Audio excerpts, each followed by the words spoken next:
एक दिन एक टीचर 9वीं क्लास के बच्चों को पढ़ा रहे थे कि अचानक उन्होंने 500 रुपये का एक नोट निकाला और क्लास के सभी बच्चों को दिखाते हुए पूछा कि अगर ये नोट आपको अपने ऊपर खर्च करना हो तो आप कैसे करोगे।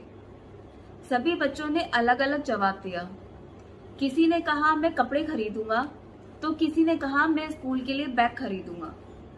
तभी टीचर की नज़र कोने में बैठे एक बच्चे पर पड़ी। अध्यापक बोले, बेटा तुमने जवाब नहीं दिया। उस बच्चे का जवाब सुनकर टीचर धमसा खड़ा रह गया, मानो उसने अपनी सूझबूझ खो दी हो। बच्चे ने अपने बैग में से एक पेपर निकाला और टीचर को दिखाते हुए बोला कि इस माप की एक चप्पल मुझे अपने माँ के लिए खरीदनी है।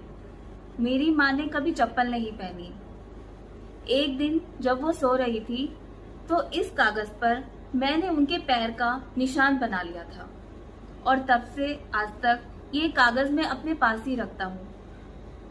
वो जितने भी पैसे कमाती है या तो मेरे खाने पीने पर खर्च कर देती है या मेरी पढ़ाई पर, और अगर कुछ रुपए बच भी जाए तो मेरे लिए संभाल कर रख लेती है। लेकिन मैं अब तक रुपए नहीं कमा पाया। जिस दिन मैं रुपए कमाऊंगा सबसे पहले अपनी माँ के लिए चप्पल खरीदूंगा। तब अध्यापक भरी आवाज के साथ बोला, बेटा आज पैसे मिलने पर तुमने पहले अपने बारे में ना सोचकर अपनी माँ के बारे में सोचा। आज मैं तुम्हें ये रुपए देता हूँ, लेकिन जब तुम काम कर कर रुपए कमाओगे तो ये लौटाने जरूर आना। धीरे धीरे समय बीतता गया।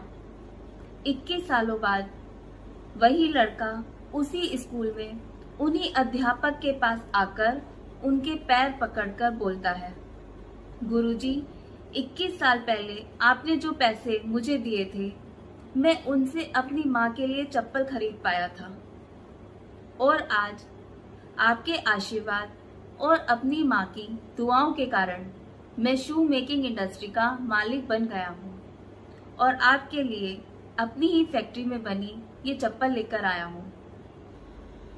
गुरुजी ने उस लड़के की कहानी अपनी पूरी क्लास को सुनाई।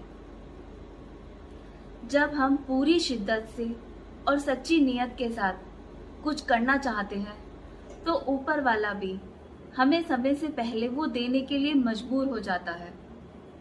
जैसे सिर्फ 9वीं क्लास का बच्चा अपनी माँ के लिए चप्पल ला पाता है। बस आपको ज़रूरत है तो एक स्ट्रॉन्ग विल पावर की और सच्ची कड़ी मेहनत की।